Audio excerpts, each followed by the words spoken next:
Akkurát með það er 5-2 sigur á Þór. Hvernig líður með þennan leik? Sko, fyrsta tilfinning þegar það var flautað til leiksloka, þá voru þeir nýbúin að skora annað markið og það er svona,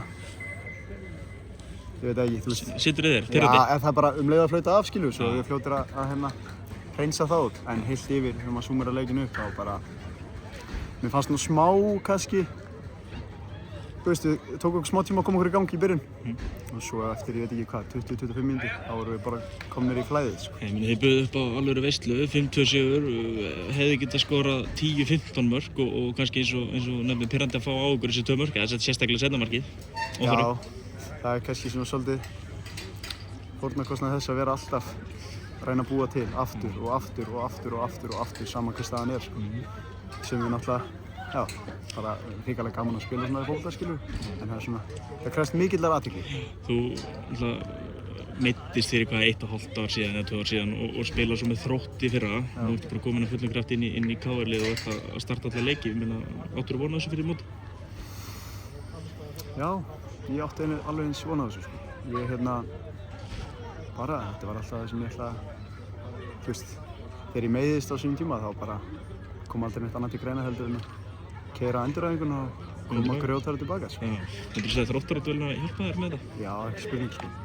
Við fórum alveg við þetta, ég og Óskar í fyrra, að þegar ég var komin á fullt í æfingum, að það væri líklega best að fara í lengjudeildina, í Þrótt, reyna að spila alla leiki þar, sem að heppnaðist og komst í gott leikform og bara líður vel, sko. Nýtt hlutverk í dag, þú ert svona hafsend en samt að stjórna spilinu inn á miðjunni með boltann og svona, hvernig leiðir með þetta hlutverk? Sko, mér líður alltaf vel ef ég er með boltann og þeim meira sem ég er í boltanum, þeim betur líður mér. Þannig að og oft endar það þannig að maður dregst kannski, þú veist, við erum að spila maður á mann pressu, varnarlega, og ég í þessu tilfelli er á fremsta miðjumanni þeirra, þannig að ég enda frekar neðarlega sem hafsend, þar sem við erum bara að spila með 3 varnarmenn og þegar maður vill vera mikið í boltanum, þá endar maður oft aftarlega til að reyna að byggja upp sóknina, sko. Það finnst ekkert eitthvað öðruvísi að skrítið að spila hafsendi? Í grunninn? Ég lít ekki á þetta sem hafsend, sko. Ég fæ svona tiltölulega mikið frjálsræði til að finna mér pláss og reyna að tengja spil, sem að mér finnst skemmtilegast að gera. Já, stóðst þig vel, ég held að eftir að taka þetta 20 skonar gjafabréf af Finn Tómas. Já, ég er enda sammála því. Það er ekkert við að gera, hann er líka endalaust af peningum. Já, herru, bara búin með báða nýliðana núna heimalli, hvernig leggst svona mótið til að byrja með? 6 stig? Já, bara geggjað.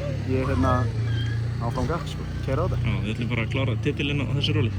Já, ef við höldum svona áfram, þá gerum við það. Geggjað, takk fyrir. Takk.